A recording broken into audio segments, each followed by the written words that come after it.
H.R. Ocampo Unpacked.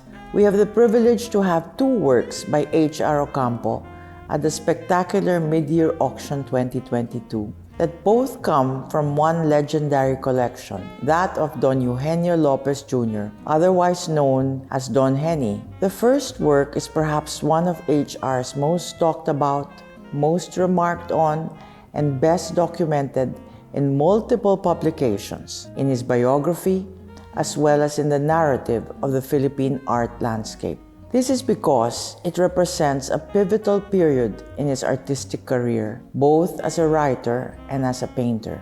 Hat weavers is so important that a revered American scholar, his name is Jonathan Beller, put it on the cover of his book titled Acquiring Eyes, a treatise on Philippine visuality, nationalist struggle, and the world media system. Ironically, H.R. has painted, says Beller, a family of peasants without eyes. Their bodies are turned and their heads bent as if looking at the hats being woven by the mother figure. It's about a gaze that cannot be seen, but only felt. The detail of the fringe unites the characters as a single unit, a cell.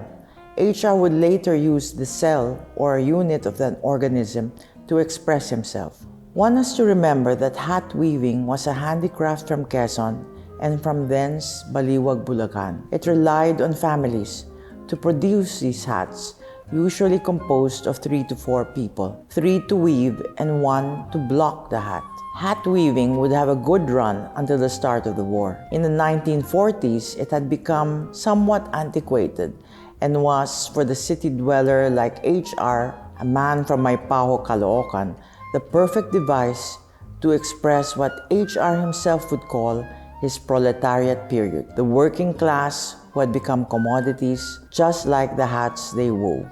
Beller has a wonderful way of describing this painting. The very representation of these figures show that they are caught in a new logic.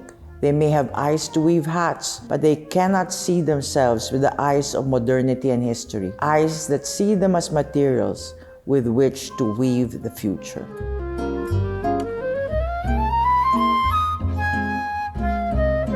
The second work, Analogy B, is stunning in a different way altogether, coming as it does in H.R.'s visual melody period that was defined by Genesis, whose glowing, eternal flame of art and culture became the tapestry of the cultural center of the Philippines' main theater. The title and date we see here is recorded in H.R.'s own handwriting on the back, and its provenance has been documented in the Cultural Center of the Philippines records under the Lopez's Manila Electric Company. It is in the coveted reds of H.R.'s most triumphant career-making period. Here, H.R. communicates entirely in colors. He had stopped using figuration in 1949. It's a highly personal piece and a personal favorite of Don Henny Lopez. We see it here in one of his sitting rooms. It proves that in artwork after artwork, H.R. continues to remain intensely relevant.